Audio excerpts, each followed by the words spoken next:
Some people aren't broke because of bad luck, or even bad habits. They're broke because some part of them is quietly working against their own money, without ever realizing it. Today, we're breaking down 5 signs of financial self-sabotage. Not laziness, not stupidity, a pattern running underneath, driving decisions you'd swear were logical in the moment. Number 3 shows up in people who are actually good with money on paper. Sign 1. You sabotage progress right before it becomes real. You finally build up a decent savings balance, and suddenly there's an urgent purchase that wasn't urgent last month. You get close to paying off a card, and somehow a new expense appears right on cue. This isn't bad luck. Psychologists call it a self-worth ceiling. On some level, having money past a certain point feels unfamiliar, even uncomfortable.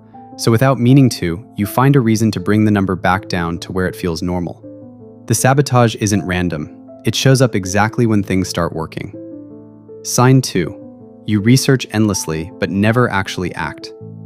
You've read the budgeting apps, watched the investing videos, bookmarked 17 articles about index funds, and somehow, months later, you still haven't opened the account. This looks like diligence. It feels like diligence. But endless research with no action is often just fear wearing a productive costume. As long as you're still learning, you never have to risk being wrong, and you never have to face what happens if it doesn't work. Motion isn't the same as progress, and research that never turns into action isn't caution. It's often just a very well-disguised way of staying still. Sign 3. You're generous with everyone except your future self. This is the one that catches people off guard, because it usually looks like a good trait. You'll cover a friend's bill without hesitation. You'll spend on family without a second thought. You show up for everyone, except the version of you 5 years from now. That person gets whatever's left over, which is often nothing. It's not that generosity is the problem. It's that somewhere along the way, your future self stopped feeling like someone worth protecting. Taking care of future you can feel selfish in a way that taking care of other people never does, even though it's the exact same instinct. Sign 4.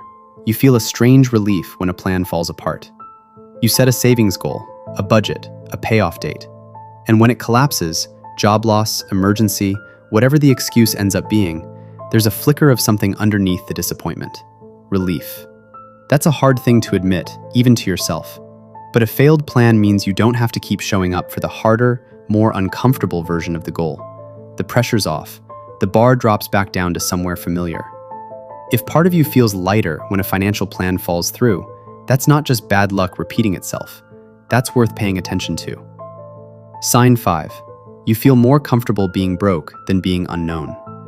Struggling financially, for a lot of people, has become a strange kind of familiar. It's predictable. Everyone around them understands it. There's a whole identity built around, I'm just not a money person. Actually building wealth means stepping into something with no script. New decisions, new pressures, new versions of yourself nobody's met yet.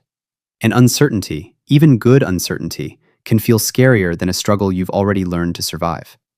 Sometimes people don't stay stuck because the escape is impossible. They stay because the escape is unfamiliar, and unfamiliar feels like danger, even when it isn't. So here's what actually connects all 5 of these. None of them look like sabotage from the inside. They look like caution, like generosity, like diligence, like just having bad luck again. That's exactly why they're so hard to catch. Self-sabotage rarely announces itself. It just quietly steers the decision and hands you a completely reasonable-sounding excuse right on time. But once you can see the pattern, you stop mistaking it for circumstance. And that's genuinely the whole shift, from something happening to you to something you can actually recognize and interrupt. If even one of these hit uncomfortably close, that's not something to feel bad about. That's just the first moment you actually saw it clearly. Most people never get that far. If this made you rethink a pattern you've been calling bad luck, hit like and subscribe. We break down real money psychology like this every single day. Comment which one of these 5 is closest to home. I read every single one. I'll see you in the next one.